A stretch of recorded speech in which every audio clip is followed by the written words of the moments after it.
Alright guys, and GM85 here, doing something different right now. Going back to the holiday cookware I purchased. I finally got the rest of it. It's from a company called Sardel. This is their carbon steel lineup.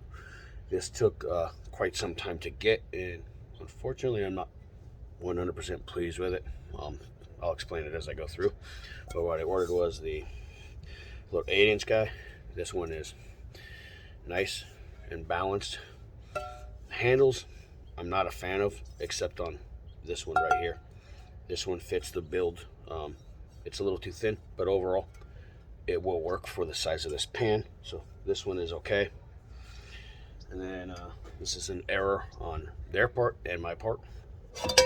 I have two of these. This is a 10, and if you look real close, you can see right there that rivet's not fully cleaned and seated, so you can kind of feel a little nick on it. Now this handle is shorter than the one on the smaller pan, and this is where you start feeling the weight. I don't like that personally. The reason I got two of these is because I ordered the 3-piece set, which is supposed to be 8.5, 11, and 12.5. They no longer make an 11, I believe they stated. So it's a typo on their part. So what I did is I ordered the set, and then I ordered an individual 10. So I ended up with two of these guys. So I have exactly two of them, and I think these are like $70 a piece maybe. But it's okay because I got two perfect pans I could do this kind of stuff with. So that's okay right there, guys. The other problem I'm noticing is on their handles, they're not fully complete flush all the way through, along with the rivets. These are oven safe handles, they said. Some sort of bronze anodize. Now the one that I'm disappointed with the most is actually the Big 12. This handle, in my opinion, is way too short at this point in time for an empty pan. It feels like it dips. It's very unbalanced. So if you had a full thing and you're trying to do that motion while you're cooking, it's going to hurt your wrist. This pan would benefit, in my opinion, from the addition of a helper handle for sure. So you could maybe do a little motion sideways maybe. A more robust handle is needed in all these pans, in my opinion, and I'll show you a few examples of that. This is very close to Lodge, but even the Lodge ones are thicker than this.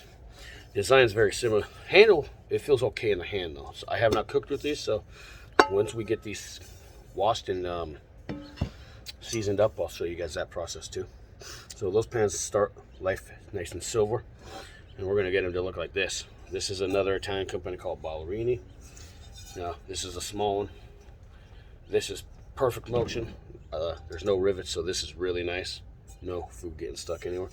Now this is kind of quality handle I was expecting from this Sardel carbon steel. This is a slightly bit uncomfortable, but the weight of the handle balances the whole pan out, and it works very well. Same can be said for their bigger one, like this. Like these motions right here, that weight of the handle balances everything out. So there's those two from Ballerini, and then this is if you want to get real rustic and outdoorsy. This is where the Lodge stuff I have is.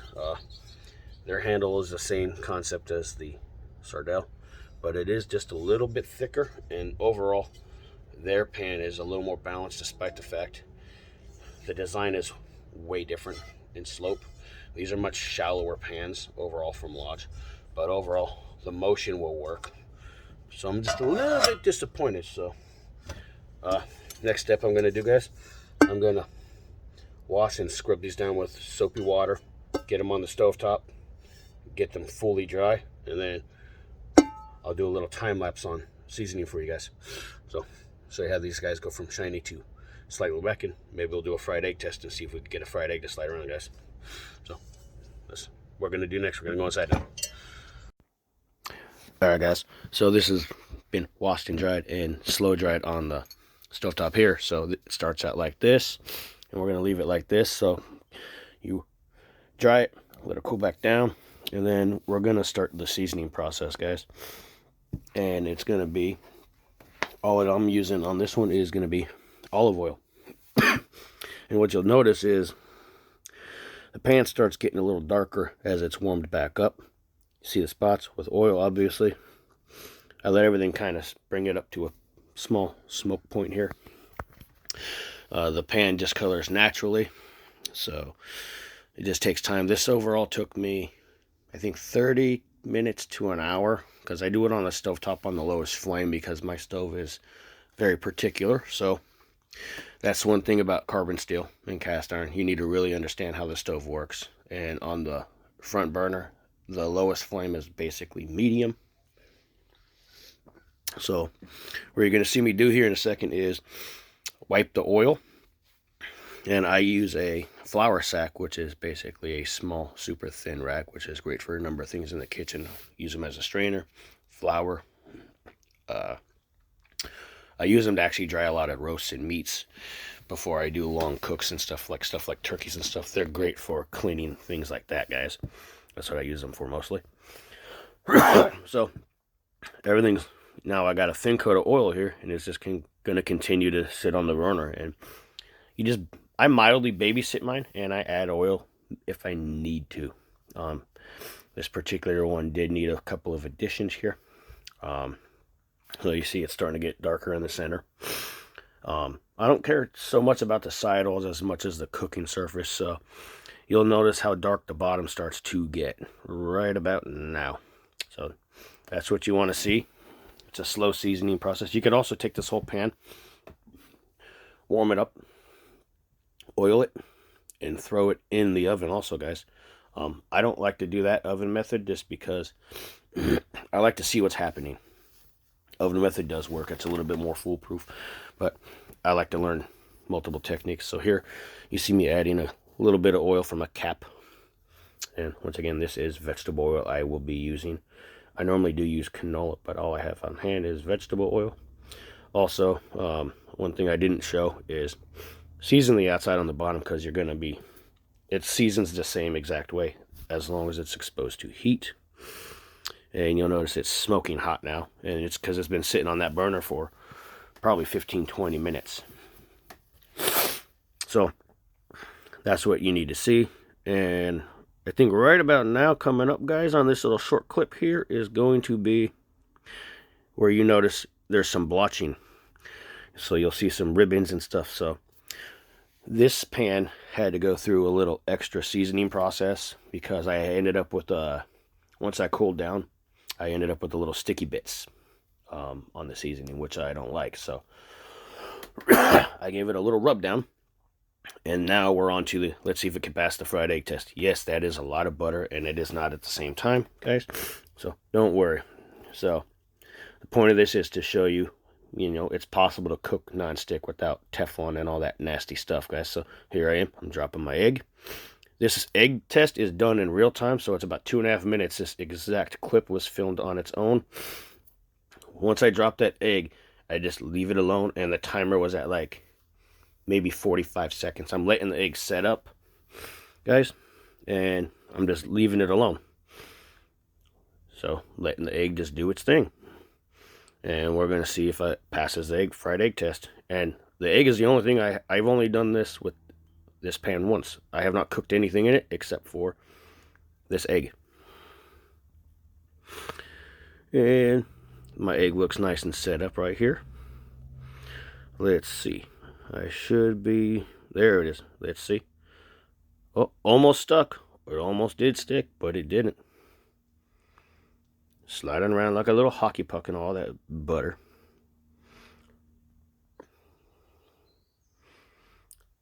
Some fancy movement here. I'm going to try to flip the egg.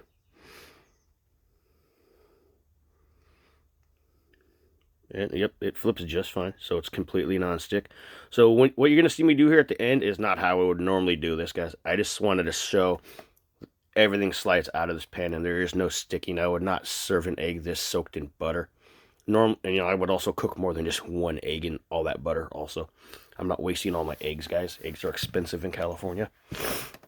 So you're going to see me just drop this egg onto a little plate and nothing sticks in the pan, guys.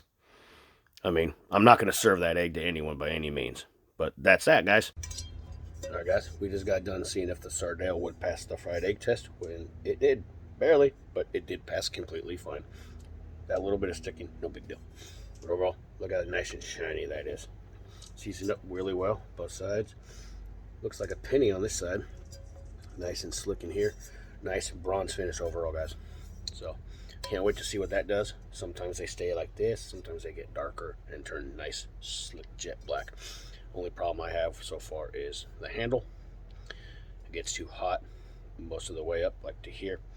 It's very uncomfortable if you are looking at it from this direction, where you would grip with your fingers here and hold here. It feels like it digs into your hand a little too much. Now, working in a kitchen professionally, which I have done, this would not be my go-to style of handle.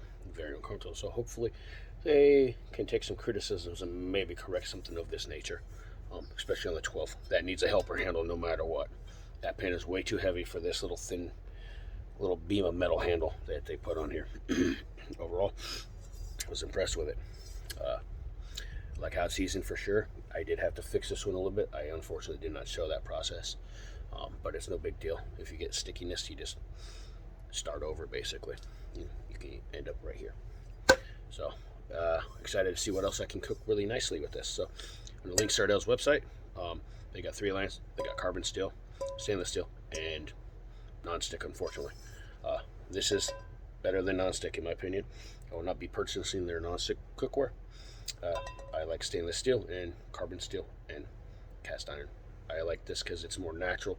I don't know what's in the chemicals that are producing for non-sticks. So the point of this was really to show how you could take bare metal and make it into non-stick, so you don't have to buy those Teflon pans or Hexclad pans or whatever they're using. This is far better and healthier for you guys. It's really the whole point of this. So I truly hope you enjoyed watching it. Like, comment, subscribe. Please let me know if you want to see more stuff like this. I know someone said they wanted to see me do some cast iron restoration at one point. So let me know in the comments if you want to see more of this stuff for sure, specifically recipes. The only one I can think of to do is carbonara. It's a hot button topic in the Italian food community world because it's done wrong so often. So I may be even doing that this week, possibly. So thanks for watching, guys.